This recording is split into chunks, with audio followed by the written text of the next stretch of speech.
Hello बच्चों, आज हम लोग क्लास 12th में अपना नेक्स्ट टॉपिक स्टार्ट कर रहे हैं। आज हम पढ़ेंगे इलेक्ट्रिक फील्ड के बारे में। बहुत इम्पॉर्टेंट टॉपिक है और इसमें समझना भी काफ़ी कुछ है अच्छे से। अच्छा, इलेक्ट्रिक फील्ड अभी थोड़ा सा हम देर में समझेंगे। पहले हम एक बात समझ लेते हैं, ये फील्ड क्या है। अच्छा चलो कोई बात नहीं, फील्ड भी थोड़ा हम देर में समझेंगे। पहले आपको ये समझना है, मैं आपसे कुछ बात बोल रहा हूँ। जैसे मान लीजिए मैंने कहा कि आपके बगल में जो आपका फ्रेंड है, ज़रा आप अपने फ्रेंड पर फोर्स लगाइए। तो पक्का है कि अगर आप फोर्स लगाएंगे, अपना हाथ बाहर निकालेंगे और उस फ्रेंड को धक्का दे देंगे या पकड़ करके खींच लेंगे। आप फोर्स लगा रहे हैं, किसकी मदद ले रहे हैं आप, तो आप बोलेंगे आपने अपने हैंड की मदद ली अपने फ्रेंड पर फोर्स लगाने के लिए। अच्छा, तो एक बात आपको समझ में आई क्या, कि अगर हमको किसी बॉडी पर फोर्स लगाना है तो हमको उसको सही में टच करना है। अगर हमको इस पर फोर्स लगाना है तो हमको इसको टच करना है। अच्छा, लेकिन फोर्स बिना टच किए हुए भी लगाया जा सकता है, ये बात आप आराम से जानते हैं। जैसे मैं आपसे कहूं कि ये अर्थ है और यहाँ पर एक छोटा सा पत्थर का टुकड़ा है, ये पत्थर का टुकड़ा आराम से चला आ रहा है, इसको कौन खींच रहा है, मतलब इस पर अर्थ फोर्स लगा रही है विदाउट कांटेक्ट।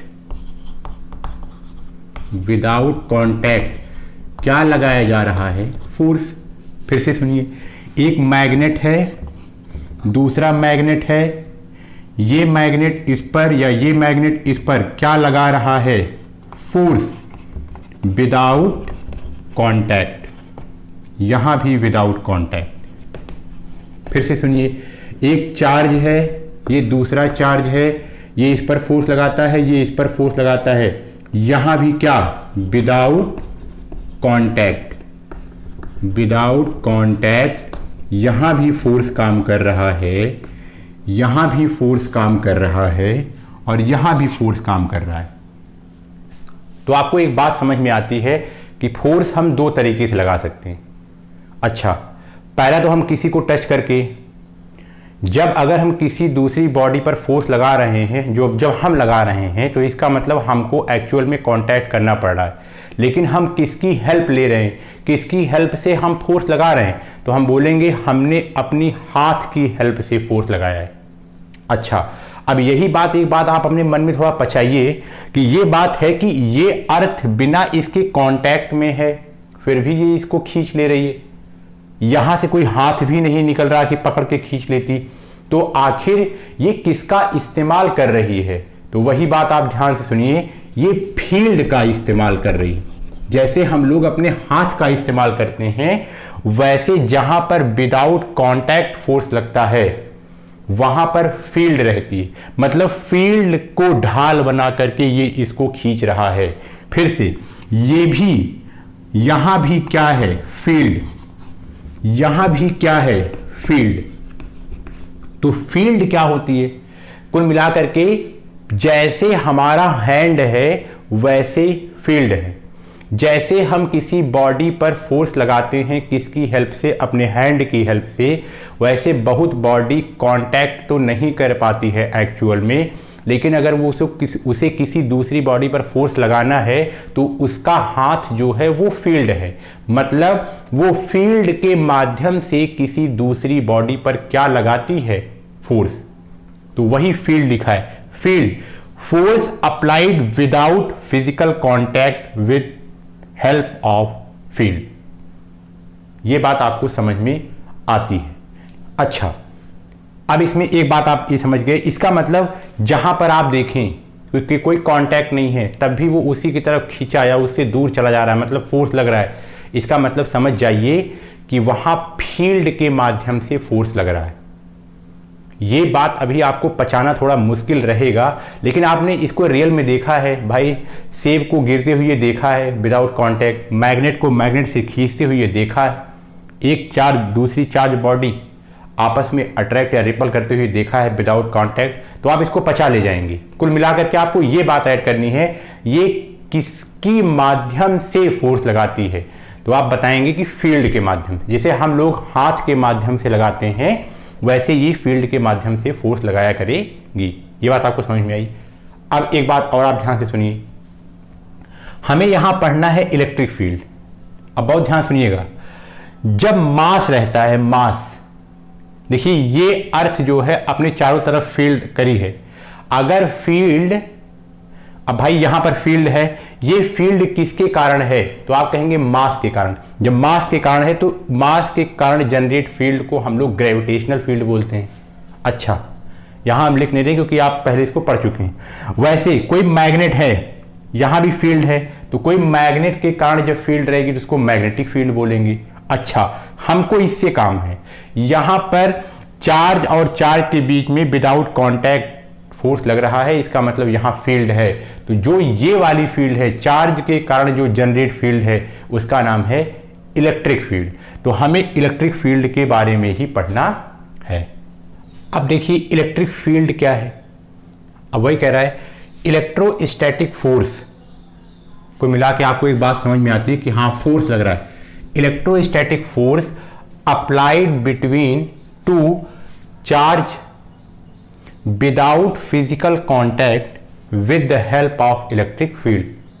इलेक्ट्रिक फील्ड की हेल्प से ही एक चार्ज बॉडी जब रेस्ट में रहेगा, इलेक्ट्रोस्टैटिक का मतलब वो रेस्ट में, एक चार्ज है वो रेस्ट में है, दूसरा चार्ज है वो रेस्ट में है, तो दोनों के बीच में क्या फोर्स काम कर रहा है, तो आप कहेंगे उनके बीच में फोर्स काम कर रहा है। चार्ज और चार्ज के कारण लग रहा है, वो भी रेस्ट होने पर, तो आप कहेंगे इलेक्ट्रोस्टैटिक फोर्स। उन दोनों चार्ज बॉडी के बीच में क्या काम कर रहा है, इलेक्ट्रोस्टैटिक फोर्स विदाउट कॉन्टैक्ट। तो इसका मतलब वो किसके माध्यम से लगा रहा है, तो आप कहेंगे फील्ड के माध्यम से। यही बात लिखिए। आगे लिखा है electric field is space.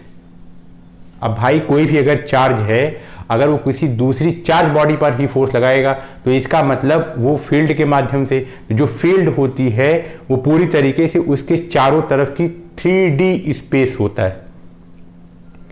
Field charge के चारों तरफ 3D स्पेस में वर्क करती है। Electric field is space around the charge body which helps to exert force on another charge body. जो 3D स्पेस में वो फैली रहती है, उसी की हेल्प से किसी दूसरी चार्ज बॉडी पर फोर्स लगाया जा सकता है। Electric field spread in 3D space, ये 3D स्पेस में होता है जो इलेक्ट्रिक फील्ड होता है। अब आइए इसको हम लोग थोड़ा समझते हैं ध्यान से। मान लीजिए मैंने कहा कि ये कोई एक बॉडी है, ये पॉजिटिव चार्ज, ये कोई पॉजिटिव चार्ज बॉडी। अब एक बात आपके समझ में आई कि अगर ये चार्ज बॉडी है तब ये स्पेस में, ये स्पेस है, ऐसे समझिए कि ये कोई चार्ज बॉडी है। अब ये स्पेस में, पूरी तरीके से स्पेस में, 3D स्पेस में ये एक फील्ड बना ली है। अगर चार्ज जैसा कोई मटेरियल या चार्ज बॉडी इसकी फील्ड में आएगा तो पक्का है कि वो मार खाएगा। मतलब या तो वो उसके पास आएगा या तो वो उससे दूर जाएगा, क्योंकि इसने क्या बना ली है, फील्ड।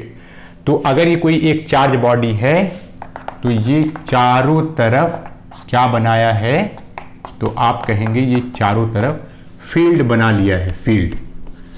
और इसी फील्ड की हेल्प से ही वो किसी दूसरे चार्ज बॉडी को अट्रैक्ट करेगा या रिपल करेगा।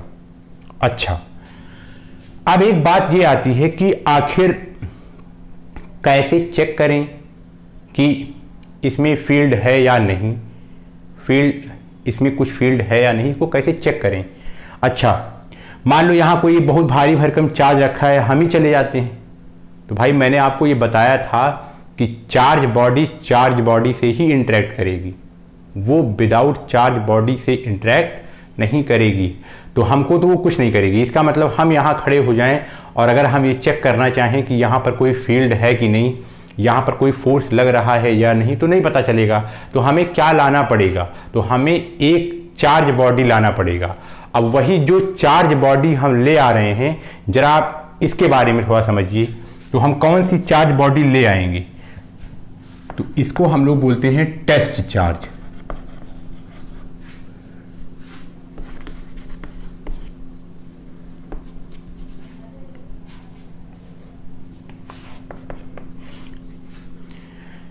एक बात हमें समझ में आई कि हाँ, ये बात पक्का है कि किसी चार्ज के चारों तरफ फील्ड जनरेट हो जाती है।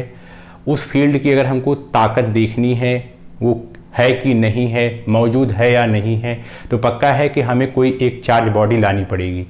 तो हम वहाँ पर एक टेस्ट चार्ज ले आते हैं। ये कन्वेंशन है, इस बात को आप हमेशा गांठ बांध लीजिए।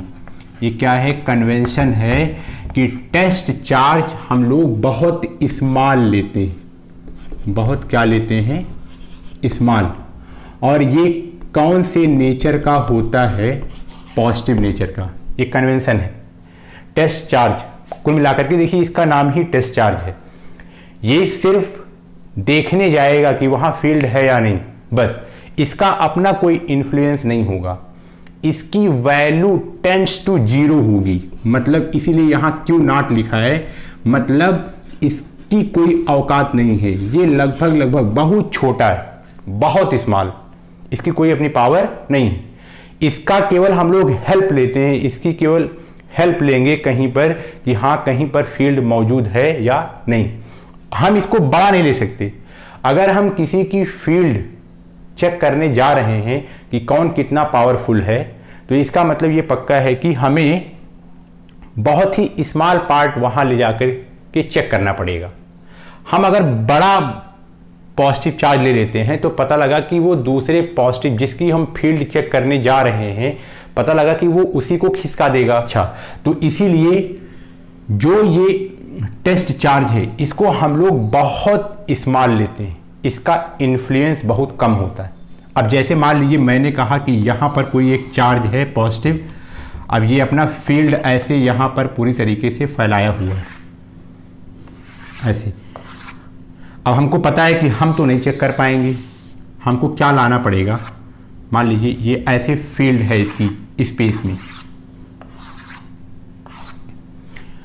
अब हम एक छोटा सा टेस्ट चार्ज यहाँ लिए, ये पॉजिटिव नेचर का रहेगा टेस्ट चार्ज। यहाँ ला करके रखे तो हमें कुछ इन्फ्लुएंस नहीं हुआ। थोड़ा यहाँ आगे बढ़े तो कुछ नहीं हुआ, यहाँ आगे बढ़े कुछ नहीं हुआ। यहाँ पहुँचे, मान लीजिए यहाँ पहुँचे, तो हमको क्या लगा? हमको ये लगा कि हाँ, कोई इस पर फोर्स लगा रहा है। इस टेस्ट चार्ज पर कोई फोर्स लगा रहा है। इसका मतलब ये पक्का है कि कोई है यहाँ पर। इसका मतलब ये हुआ कि हमें किसकी इंफॉर्मेशन मिल रही है? हमें इस चार्ज के फील्ड की इंफॉर्मेशन मिल रही है। ये बात आप, लेकिन हमको ये बात पक्का है कि इसको लाना ही पड़ेगा। इसको नहीं लाएंगे तो हम समझ नहीं पाएंगे कि यहां पर कोई भी फील्ड है या नहीं। तो इसीलिए हम इसको क्या लाते हैं? Test charge. अब देखिए, ये कोई एक बड़ा सा चार्ज है, हमको इसी की फील्ड को चेक करना है। तो जिसकी हमको फील्ड को चेक करना है वो चार्ज कौन सा है, उसको हम लोग बोलते हैं वो है सोर्स चार्ज। अच्छा, इसकी फील्ड को हमको चेक करना है तो हमने किसकी मदद ली? इसकी टेस्ट चार्ज की। किसकी? टेस्ट चार्ज की। वो भी ये बहुत स्मॉल है, पॉजिटिव है। अच्छा, अगर मैं कह रहा हूं ये भी पॉजिटिव है और हमेशा टेस्ट चार्ज हम लोग पॉजिटिव लेते हैं, तो आपको पता है कि पॉजिटिव और पॉजिटिव के बीच में क्या लग रहा है? आप बोलेंगे रिपल्सन। तो रिपल्सन फोर्स इनके बीच में लग रहा है। वो फोर्स किस पर लग रहा है? इस पर लग रहा है। अच्छा, आपको ये भी पता है कि न्यूटन थर्ड लॉ के अकॉर्डिंग दोनों सेम नेचर का फोर्स है। ये इस पर जितना फोर्स लगा रहा है उतना ही फोर्स ये इस पर लगा रहा है। अगर ये वाला इस पर 5 न्यूटन का लगाया तो ये वाला भी इस पर 5 न्यूटन का लगा रहा है। लेकिन आपको पता है कि इसका मास कम है, इसीलिए ये इसके पास आएगा। ये भारी भरकम है, ये इसके पास नहीं जाएगा।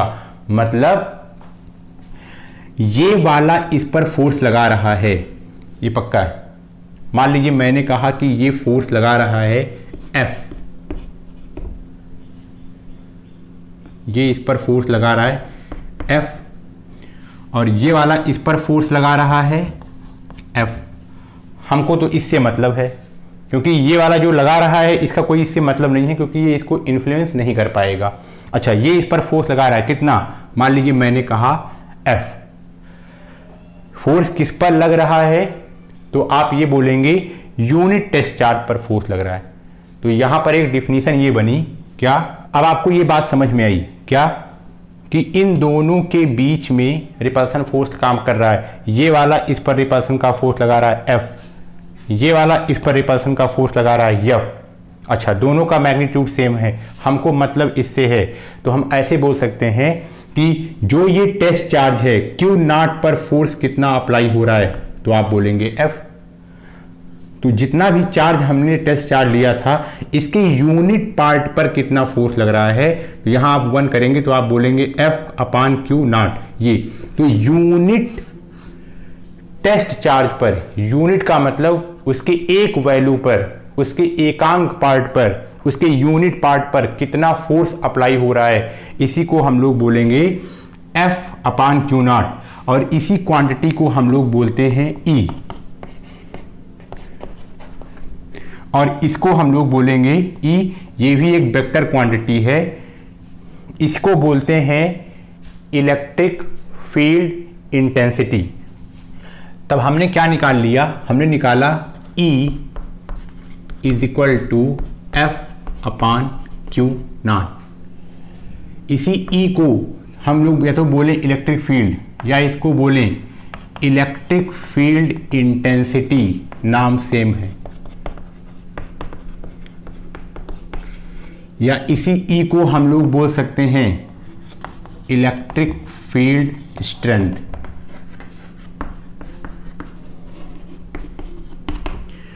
अच्छा, अब कोई आपसे पूछे इसकी यूनिट क्या है, तो आप बोलेंगे फोर्स की क्या होता है, न्यूटन पर कूलम। ये इसकी SI यूनिट है। अब इसी में आपको एक बात बहुत ध्यान से सुननी है, अभी कुछ बच्चे इसमें दिक्कत में आ सकते हैं। अगर कोई पूछे कि क्या इलेक्ट्रिक फील्ड इंटेंसिटी जो है, इलेक्ट्रिक फील्ड इंटेंसिटी क्या टेस्ट चार्ज पर डिपेंड करती है, तो आपका आंसर है नहीं। अभी मैं आपको इसको बता रहा हूं, नहीं। क्यों, आपको ये बात समझ में आती है क्योंकि ये तो नीचे है, ये तो यूनिट में है, इसकी वैल्यू कितनी हो गई 1। भाई अभी हमने कहा था, यानी कि ये जब ये अपान में आ गया तो इसका मतलब ये 1 है।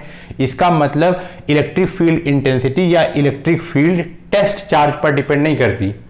टेस्ट चार्ज तो हम तो सिर्फ इसलिए लाए थे कि वहां पर फील्ड मौजूद है या नहीं, बस इसीलिए।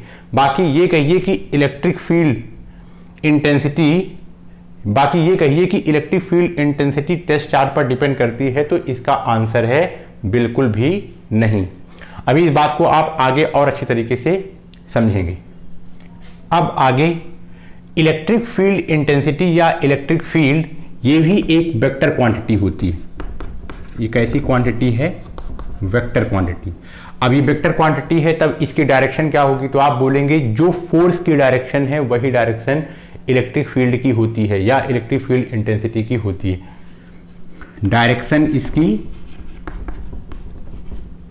Same as direction of force. ये बात आपको समझ में आती है। अच्छा, अगर कोई आपसे कहे कि आप जरा इसका डायमेंशन निकालिए, तो ये डायमेंशन आपके लिए है, आप इसका डायमेंशन निकाल सकते हैं।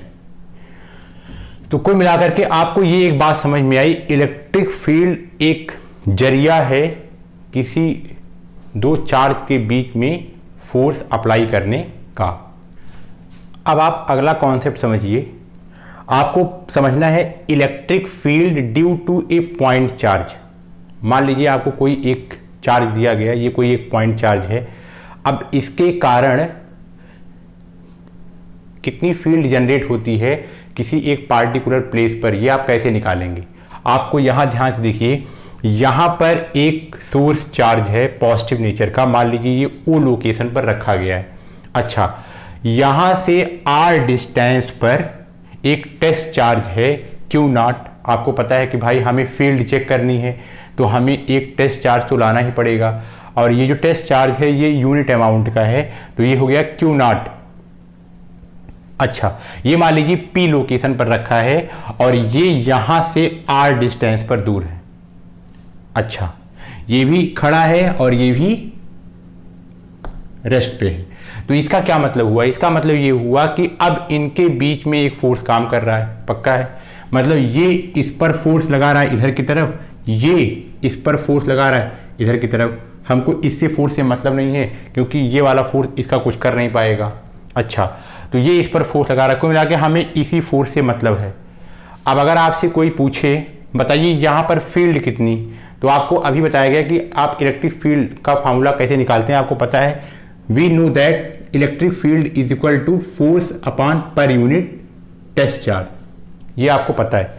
अच्छा, अगर आपको ये फोर्स की वैल्यू पता चल जाए, ये फोर्स की वैल्यू आपको पता चल सकती है, दो चार्ज हैं रेस्ट पर हैं, तो इसका मतलब इनके बीच में इलेक्ट्रोस्टैटिक फोर्स काम कर रहा है, इसका मतलब आप इसमें कूलॉम्स लॉ लगा सकते हैं। अच्छा, एक बात और, मैं ये कह रहा हूं कि ये वाला जो फोर्स है, ये फोर्स इस डायरेक्शन में काम कर रहा है, ये फोर्स किसके कारण है? तो आप बोलेंगे इसके कारण। तो ये अगर R है तो ये, अगर मैं R यूनिट वेक्टर है जो इसी फोर्स की डायरेक्शन बता रहा है, R कैप है। अब आपको पता है भले वो R कैप है लेकिन इसकी वैल्यू है कितनी? इसकी वैल्यू 1 की इक्वल है। यूनिट वेक्टर है, वो इसी फोर्स की क्या बता रहा है? डायरेक्शन बता रहा है। अच्छा, अब बताइए इन दोनों के बीच में कितना फोर्स काम कर रहा है? तो आपको पता है, आप कूलॉम्स लॉ लगाएंगे, F इज इक्वल टू 1/4πε0, दो चार्ज Q नॉट अपान इनके बीच की डिस्टेंस, तो R स्क्वायर वेक्टर फॉर्म में लिखा है, तो इसका मतलब इसका यूनिट वेक्टर R कैप। अच्छा, ये कुल मिलाकर के आपको फोर्स की वैल्यू पता चल गई। अब इसी फोर्स की वैल्यू उठा करके आपको इसमें रखनी है। Then electric field at point P, आपको यही बताना है कि इसके कारण तो चारों तरफ फील्ड है, लेकिन आप हमें ये बताइए कि इस पॉइंट P पर इसकी फील्ड कितनी है, मतलब इसकी स्ट्रेंथ कितनी है, इसकी ताकत कितनी है। तो यहां पर आपने डिस्टेंस देखिए इंक्लूड कर लिया, तो इसका मतलब ये R है, R पर आप निकालने चल रहे हैं। आपने ये पता कर लिया R पर कितना फोर्स काम कर रहा है। अच्छा, तो आपको पता है E is equal to F upon Q naught, F की वैल्यू आपने यहां रखी 1/4πε0, Q naught upon R square, और ये इसका unit vector upon Q naught से आपने इसको डिवाइड कर दिया। अब यही आपको समझना है, Q नॉट गायब हो गया। मतलब क्या गायब हुआ? आप कहेंगे कि टेस्ट चार्ज यहां से चला गया। तो फॉर्मूला क्या बना इलेक्ट्रिक फील्ड का? जब टेस्ट चार्ज मौजूद रहे तो आप कहेंगे electric field is equal to 1/4πε0 Q upon R square. ये R कैप किसकी डायरेक्शन है? फोर्स की। R कैप इसमें है, इसका मतलब ये किसकी डायरेक्शन दिखा रहा है? फील्ड की। इसका मतलब जो फोर्स की डायरेक्शन वही फील्ड की डायरेक्शन। तो आपको एक बात पता चली, अगर आपको सोर्स चार्ज दिया रहे, अब यहां से आपको एक बहुत इंपॉर्टेंट बात पता चल रही है, अगर आपको सोर्स चार्ज दिया रहे, भले टेस्ट चार्ज दिया हो न दिया हो, यहां से देखिए टेस्ट चार्ज गायब हो चुका है, वो है ही नहीं। इसलिए आपको ये बता रहे थे कि टेस्ट चार्ज पर फील्ड डिपेंड नहीं करती, इलेक्ट्रिक फील्ड। अरे भाई, इलेक्ट्रिक फील्ड किसकी होती है? इलेक्ट्रिक फील्ड, भाई मैं ये कहूं कि अगर मान लो यहां पर कोई एक सोर्स चार्ज रखा है, भाई यही तो फील्ड जनरेट कर रहा है। वो तो जो टेस्ट चार्ज हम ले आए थे, वो टेस्ट चार्ज तो सिर्फ टेस्ट करने के लिए कि इसके पास फील्ड है या नहीं। तो फील्ड किसकी है? फील्ड इसकी है। तो इसका मतलब ये तो सिर्फ चेक करने के लिए ले आए थे, तो फील्ड इसकी है, इसीलिए फील्ड इसी चार्ज पर डिपेंड करेगी, मतलब सोर्स चार्ज पर डिपेंड करेगी। अच्छा, और डिस्टेंस पर डिपेंड करेगी, R पर। अच्छा, वो टेस्ट चार्ज पर डिपेंड होने वाली नहीं है। तो फॉर्मूला ये बना। अब आप इसको थोड़ा और ध्यान से सुनिए और समझिए। फॉर्मूला बना E is equal to 1/4πε0 Q, मतलब source charge, upon R square. R cap, Q क्या है? सोर्स चार्ज है, मतलब ये कोई एक सोर्स चार्ज है। अगर आपको ये पता करना है फील्ड, इसकी फील्ड पता करना है, इसका मतलब ये फील्ड ही तो है, फील्ड पता करनी है। अब भाई इसकी चारों तरफ फील्ड है, 3D डायमेंशन में इसकी तरफ चारों तरफ फील्ड है। ये फील्ड किस किस पर डिपेंड करेगी? तो भाई फील्ड किसकी है? फील्ड सोर्स चार्ज की है, तो डिपेंड किस पे करेगी? पक्का है सोर्स चार्ज पर डिपेंड करेगी। टेस्ट चार्ज पर डिपेंड करेगी क्या? नहीं, बिल्कुल नहीं। फील्ड सोर्स चार्ज पर डिपेंड करेगी, 1/4 पाई एप्सिलॉन नॉट, ये तो कांस्टेंट है। और फील्ड आर पर डिपेंड करेगी, मतलब हम कहां चेक कर रहे हैं। इधर देखिए, ये कह रहा है कि अगर Q ज्यादा, मतलब सोर्स चार्ज ज्यादा, तो इलेक्ट्रिक फील्ड भी ज्यादा रहेगी। अगर Q कम, तो इलेक्ट्रिक फील्ड की वैल्यू भी कम हो जाएगी। कब? एक कांस्टेंट R के लिए। अच्छा, दूसरी बात देखो, इलेक्ट्रिक फील्ड R पर भी डिपेंड करती है। अगर R ज्यादा, ये ज्यादा मतलब डिस्टेंस ज्यादा, मतलब सोर्स चार्ज से ज्यादा दूर हम उसका प्रभाव देख रहे हैं, किसका? इलेक्ट्रिक फील्ड का, तो इलेक्ट्रिक फील्ड की वैल्यू कम। अगर R कम, मतलब अगर हम सोर्स चार्ज के करीब आ रहे हैं तो R कम, तो इलेक्ट्रिक फील्ड की वैल्यू बढ़ती चली जाएगी। इसका ये मतलब हुआ, एक तो ये सोर्स चार्ज पर डिपेंड करता है इलेक्ट्रिक फील्ड। अच्छा, दूसरी बात, सोर्स चार्ज यहां पर है, अगर मान लो मैं यहां से चेक करूं यहां पर फील्ड ज्यादा कि यहां पर फील्ड ज्यादा, तो आप कहेंगे यहां पर डिस्टेंस कम, यहां डिस्टेंस कम, तो यहां पर इसकी फील्ड ज्यादा पावरफुल है, यहां ज्यादा तेजी से फोर्स लगाएगी। यहां पर कम पावरफुल है, तो आप कहेंगे यहां पर फील्ड कम है और यहां पर फील्ड ज्यादा है। तो फील्ड दो बात पर डिपेंड करती है, एक तो लोकेशन पर, ये R उसकी लोकेशन बता रहा है, एक लोकेशन पर, और दूसरा सोर्स चार्ज पर। अगर मान लीजिए सोर्स चार्ज मैं कहूं फिक्स है, तो इसका मतलब कि लोकेशन पर डिपेंड करती है। जैसे हम सोर्स चार्ज से दूर जाते जाएंगे, वैसे वैसे इलेक्ट्रिक फील्ड की इंटेंसिटी, उसकी ताकत, उसकी स्ट्रेंथ कम होती चली जाएगी। जैसे जैसे उसके पास आएंगे तो इलेक्ट्रिक फील्ड की ताकत बढ़ती चली जाएगी। अच्छा, तो ये टेस्ट चार्ज पर डिपेंड नहीं करता, क्योंकि आप देख रहे हैं कि यहां पर इस डेरिवेशन के फार्मूले में यहां पर Q नॉट तो था, लेकिन आपको पता है डिफिनीशन में force per unit test charge, per unit, यहां पर भी टेस्ट चार्ज था। जब आपने पर यूनिट किया तो ये कैंसिल हो गया, तो ये बचा ही नहीं। इसका मतलब टेस्ट चार्ज पर इलेक्ट्रिक फील्ड डिपेंड नहीं करती है। अच्छा, एक और कन्वेंशन है, इसको आप याद रखिएगा। जब हम इलेक्ट्रिक फील्ड लाइन आपको पढ़ाएंगे तो वहां आपको एक बार फिर से ये चीज समझ में आएगी। अगर कोई पॉजिटिव चार्ज है तो इलेक्ट्रिक फील्ड की डायरेक्शन उससे अवे होती है। ये इलेक्ट्रिक फील्ड लाइन है, भी आपको ये पता नहीं। अगर कोई नेगेटिव चार्ज है तो इलेक्ट्रिक फील्ड उसकी तरफ होती है। अगर नेगेटिव चार्ज रहेगा तो इलेक्ट्रिक फील्ड उसकी तरफ, अगर पॉजिटिव चार्ज रहेगा तो इलेक्ट्रिक फील्ड उससे दूर जाती है। तो कुल मिलाकर के ये आपका इलेक्ट्रिक फील्ड का कॉन्सेप्ट था।